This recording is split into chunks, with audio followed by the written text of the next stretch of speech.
Pray through Jesus Christ. Amen.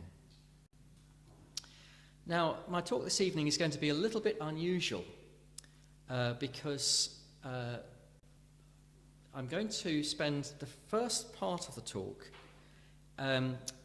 giving a little bit of education about this bug, or this germ, or this virus. Shouldn't call it a bug. This virus, which is sweeping this world. The reason why I want to do that is because we are hearing a lot of the negatives and the problems, but I'm not sure that people are very aware of some of the encouraging things as well. And I think it's probably a good thing to help us to be aware, so we're not overwhelmed with a sense of dread and a sense of despair and hopelessness about it. So what I want to do this evening is I want to talk about the bad news and the good news as regards this particular virus. And then I want to talk about the good news that we can hold on to as Christians, and one particular truth about how God rules over everything for our good. So I want to just, I hope this is helpful for you. I just thought it might be helpful because I think I've picked up that some people who are linked to the church, at least, are getting some really quite off-target information from various sources. And perhaps I'm more alarmed than they should be. So I want to try to help us to see it in a little bit of perspective. Now, obviously, I do need to I will start with the bad news. There are some very, very big negatives and serious aspects of this virus which make it very dangerous. But then I also want to mention some mercies about it, which make it so that I believe it will be conquered. Obviously, that's personal opinion. I may be wrong, but let me just mention some. First of all, I'll start then with the bad aspects. First of all, of course, as we all know, this is a viral infection. At the moment, there is no known medicine that can be used to treat it. At the moment, there is no vaccine. So anybody who gets it, basically, they just have to rely on the body to fight it off. And doctors try to give support to the body. If they get bad pneumonia, they try to give them oxygen. And if very, very bad pneumonia, they take the blood out and oxygenate the blood and put it back in and hope that the body can recover itself. But there is no known cure. Secondly, it is a deadly disease. Now, you may have heard the figure 1% mortality quoted. All I can just say is point you to the statistics. The best gauge of mortality that is widely accepted is what is called closed case mortality. This is the number of the people who have died divided by the number of people whose cases have closed. That is, they have either died or recovered. Now, the best place to go for those statistics is China, because China has had by far and away the biggest outbreak, and China is just coming towards the end of its outbreak, of its pandemic. And so you've got the biggest sample and you've got the most complete sample. And in China, as of today, there have been 3,237 deaths out of a total of 72,851 cases, which means that, according to the experience of China, about 4% of people get it, die. Now, those who say that mortality is less than this make an assumption that mortality in China has been that infections in China have been underreported, and so therefore the mortality figure is probably much less. But when the World Health Organization visited China, they found there was very little evidence of the virus being in the general community undetected, even in places where there was a large outbreak. This would imply that, and this they found to be completely different from seasonal flu, where if you've got a big outbreak in a town and you do a sample in the population, you'll find that between 20 and 40% have got the flu virus without knowing it. But they found very little evidence of general infection in the community, even when there was a large number of cases in a particular city. And also, another thing that makes one think that the Chinese figures are correct is because apart from when at the beginning of the outbreak in Wuhan, when there was uncontrolled transmission and no testing, very quickly they got a test going. They very aggressively tested cases. So it seems unlikely that cases have been underreported. Korea, where it is in a much earlier state in its position in its outbreak, so we can't place too much emphasis on this, but Korea is very interesting because it has consistently tested and traced and tested all the way through. And so there's probably very few cases that have gone undetected in Korea. Now, Korea at the moment is showing a close case mortality rate of 5%. It'll be interesting to see what happens to that figure as Korea's epidemic comes to an end. The third thing to say is that this is a disease which places a huge strain on the medical resources of a country that has it. Figures have shown for a long time that 20% of cases need to be admitted to hospital, and of these, a quarter need treatment in intensive care. This means that if infections in the community are allowed to run away, then healthcare systems very quickly get overrun. And of course, that's what was seen in Wuhan, and is now being seen in Italy, and we fear may happen here. And this obviously is what the government has realised and is trying very hard now to slow the spread of the disease. In fact, the most recent modelling actually is using is saying that 30% of hospital cases need to be admitted to intensive care. So it's a huge proportion. The fourth thing that makes this virus particularly difficult is that it has a long incubation period of about 14 days, up to 14 days. It can take a long time for it to manifest itself. And so this means you can have it for a long time and not realize you have it, or you might think you've only got very mild symptoms, or you might feel you've got a bit of slight cold or something like that, but you just think, well, it's nothing really, just carry on working. And so you carry on working, and you're feeling basically fine, but you don't realize that you're ill, and you don't realize that you're spreading infection. The fifth thing that makes this virus really problematic is that you are most infectious soon after you become infectious. So at the very time that you feel the most well is the time that you're giving the most viruses to other people.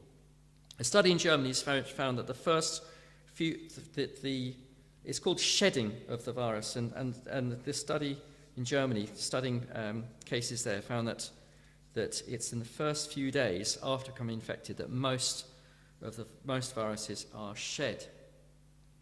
So the combination of those two things, long incubation period and that you're shedding the virus in the first few days, means that without the right methods to control it, it is pretty much impossible to control. Now, so those are the challenges, the difficult things about this disease. Let me mention some good things, which I don't think have been very widely reported. But these are things which have come out from the in the press, and in fact from particularly the study in China that the World Health Organization has done. The first thing to say is this. Now, this might sound a bit of a perverse thing to say, and I hope it's not going to be misunderstood. But in one sense, the fact that this virus is so dangerous governments everywhere are realising that it cannot be tolerated. So there's a huge effort going in to eradicate it. Now, our government was alone in the world last Thursday in saying that it was going to let it run through the community. But over the weekend, it seems that some senior doctors contacted the mathematicians and the epidemiologists who had been advising the government, and they questioned the assumptions that they'd used in their model. And the mathematicians then rejigged their model, reran their model, and they found that actually the course of action that that the government had announced on Thursday would result in many hundreds of thousands of deaths, most likely, and the healthcare system being completely overwhelmed. So this country, so the government then has actually changed tack and effectively reverted back to the position of before Thursday, of saying, no, we want to, they're now calling it suppress, we want to bring this disease back under control, we want to reduce the numbers of infections. So I personally thank God very much for, I was very troubled on Thursday when this decision was made to let it go through the community and with some mitigation, and very thankful to God for the fact that the government is looking to seek to reduce the numbers. And that is the common position throughout the world. There is this determination to get on top of this, and I'm sure, I feel very hopeful that in due time they will. The second thing that's come from this disease, which I don't think has been fully realised, is that it is not as infectious as the flu or a common cold. It's certainly not as infectious as the Spanish flu epidemic of 1918, which spread in a matter of weeks over the entire world, even though in those days there was no air transport. People were much more static in their movements. But even like tiny islands in the middle of the Pacific land up getting this flu, and lots of people dying astonishingly quickly. It was the sort of thing that you only had to have one person in a room of 200 people and they would all get it, or a lot of people would get it. But this is very different. The average person who has COVID-19 infects 2 or 3 other people on average. So it's still infectious, but it's much less infectious than some viruses. Third thing, and this really springs from the last point, is that it mainly spreads among close contacts of those who suffer. In February, the World Health Organization visited China to seek to learn from the experience that China had had in dealing with the disease. And the delegation that went there found some very interesting things. They found that nearly all the cases were closely related to other cases. They were the family members, close work colleagues, good friends of existing cases. There were very few what you might call random cases in the community. If you traced the lines, you could always, if you tested consecutively, you could always find where the infections had gone, the route of infection. For example, there was a fever clinic in a city where there was a large outbreak. Now, a fever clinic, you expect you'll have people with COVID-19 turning up to, because one of the symptoms is temperature. But they did 300,000 tests in that clinic, and they only found 0.05% of the people were infected. And now this is in a large city where there's a big outbreak of COVID going on. Normally, as I mentioned a moment ago, if that was flu, you'd had 20, and you did blood tests, you'd find 20 or 40% of the population have it. The fourth thing, which is very encouraging, and that we should be very grateful for here in the 20th, that we live in the 21st century, is that there is a very good test for it.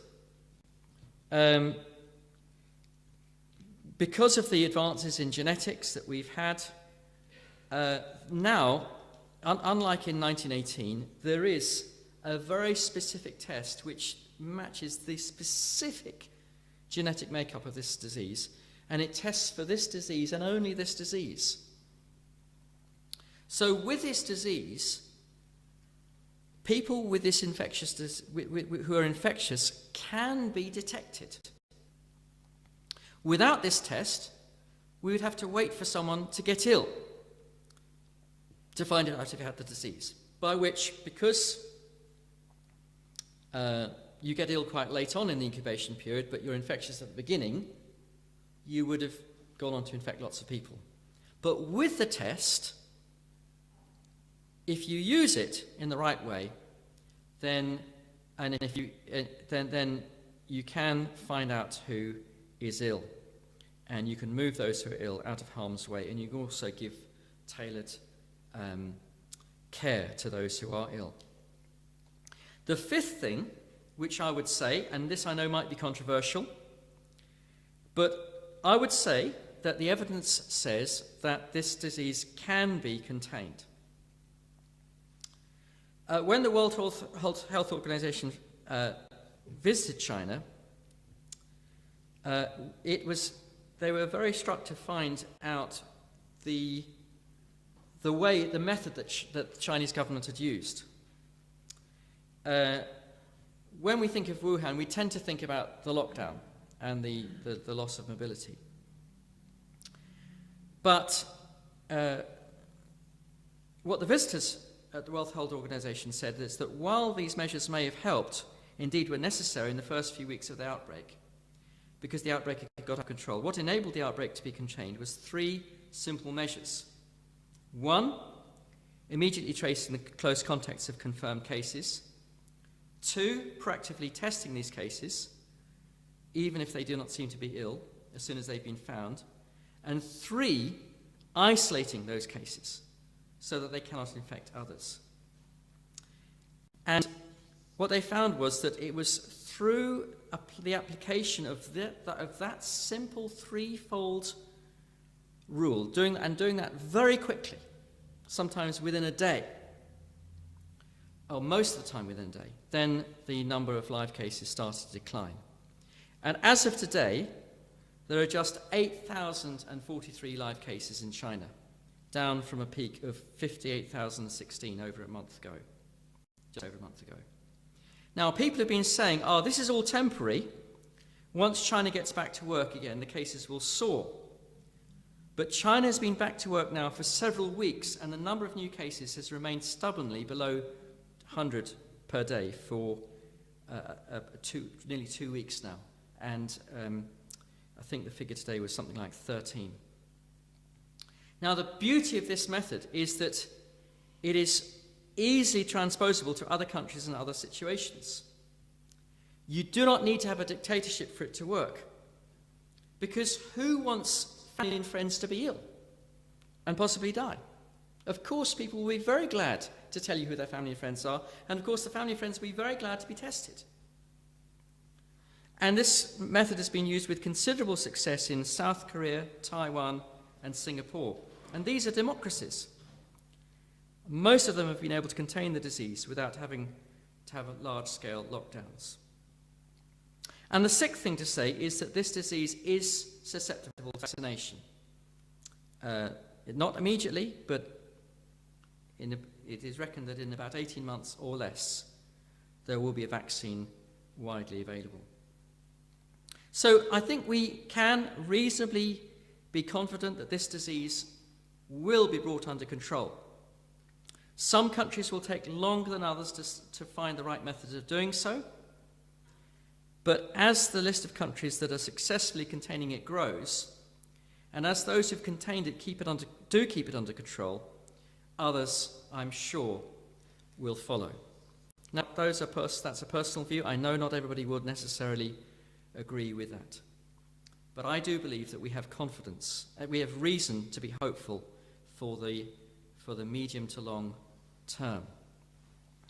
That's not to say that we're not going to have a very difficult period coming up, as I mentioned on Sunday. And of course, we're already in a very difficult period. And of course, many will get ill, some will die, and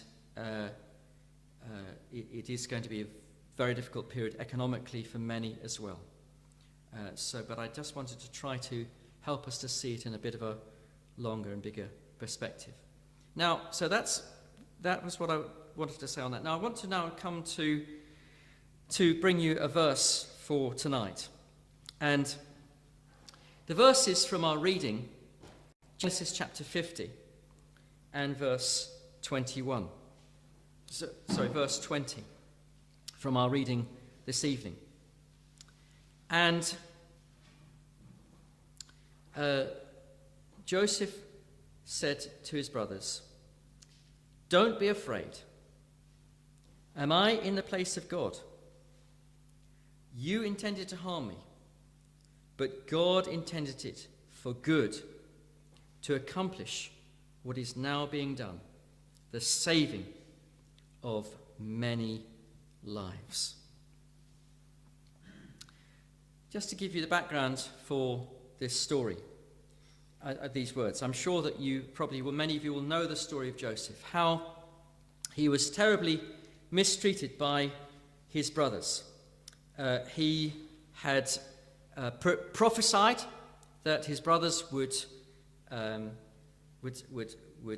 one day bow down to him, and his brothers hated him for it. They also hated him for the fact that his father, through no fault of his own, his father showed special love for him. And so his brothers hated him, and they very nearly, first of all, they wanted to kill him, and then they sold him into slavery, and he would then, as he was a slave working in an Egyptian's house, he then was falsely accused, and then he landed up in prison. But what happened in the end was that one of the other people who was in prison with him had a dream, and Joseph was enabled by God to interpret that dream correctly. And then Pharaoh had a dream, and the person for whom Joseph had correctly interpreted the dream, he remembered, and Pharaoh was called out to interpret that dream. And there was a dream about the 7 years of famine, followed by 7 years of plenty, followed by 7 years of famine. And Pharaoh was given the job Joseph was given the job of looking after the country and seeing that the country had all that it needed. Now, Joseph could so easily have been full of bitterness. He could so easily have been angry with his brothers, and he could so easily have thought, I've been treated so badly and so wrongly, and he could have thought, okay, when I get the opportunity, I'll get my own back on my brothers. And that's clearly what his brothers thought he was going to do. But Joseph was enabled by God to stand back. He was enabled to see things in a completely different perspective. He was enabled to see that God had ruled over what had happened for the good of not only himself, but for all of the people. He said, "You intended to harm me, but God intended it for good, to accomplish what is now being done, the saving of many lives." So he realized that behind what was happening here, behind the nastiness of his brothers, God was working behind the scenes to bring good to his people and to bring about, in fact, the salvation of many. Now, we're in a situation at the present time where, when the history of what's happened in the last few months and what will happen in the next few months and years is written, it may well be that quite a few mistakes are identified. And we might well, perhaps, perhaps it might come to light quite soon that some quite big mistakes have been made. And the temptation might be, especially if we are inconvenienced, or if we are ill, or if we suffer hardship, or even if we are bereaved. The temptation might be to think, to get angry and say, oh, if only those people had not made those mistakes, things would have been so much better. It could have been handled in such a better way. But we need to remember, if ever we are tempted to think that, we need to remember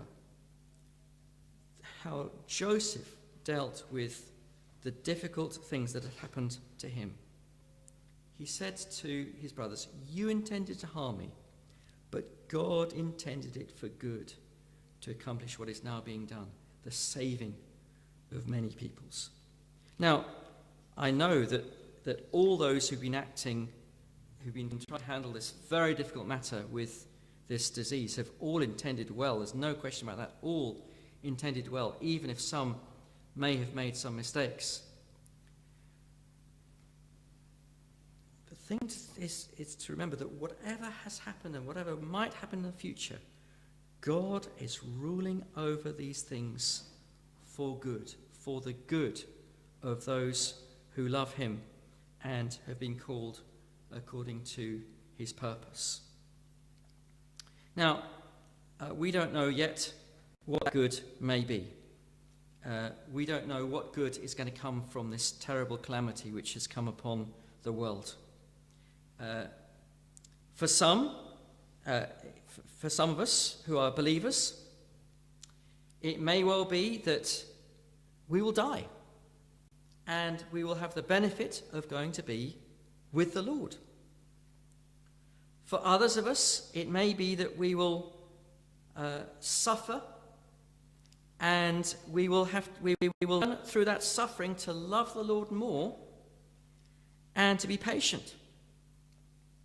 It may be that as we have to go through a period of being deprived of fellowship with each other, we will learn to appreciate fellowship, and we will seek out ways of encouraging each other and doing each other good. It may well be that there'll be all sorts of ways that we will learn how to love one another. And the experience of different people during this period is likely to be very different. Some of us, especially those who work in the health service, are likely to come under a very intense pressure.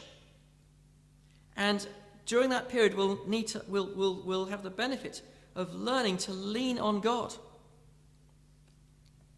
Others of us, it may be that there'll be a little bit less pressure, and to have an opportunity to have a sort of enforced break. Other benefits that we can think of are that we'll be reminded that this world is very fragile. We will be encouraged to look forward to glory as we see this world and the fragility of this world.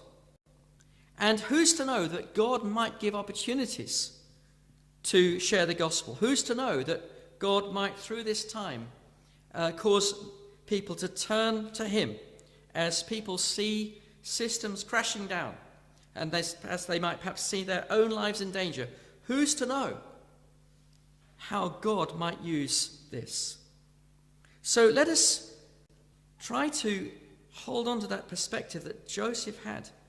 You intended to harm me. Not that, I said, nobody obviously is intending to harm us, but perhaps they might unwittingly perhaps harm through perhaps different mistakes that are made. But God intended it for good. There is a good purpose that God has it to accomplish what is now being done, the saving of many lives. Of course, for Joseph, that meant that all the great family of his father and all of the servants and all of the children were able to go down to Egypt. They were able to and find food. They were able to be helped, and they had somewhere to live. If that had not happened, if his brothers had not sold Joseph into slavery, then that may never have happened. For us, the good is, of course, in many other ways. But who's to know how God might use this period of extreme difficulty for our good and for the good of all his people. So do try to remember this verse as we come into these potentially difficult days. You intended to harm me, but God intended it for good, to accomplish what is now being done, the saving of many lives. Perhaps we could sing, I know we sang it on Sunday, perhaps we could sing the hymn, God Moves in a Mysterious Way, His Wonders to Perform.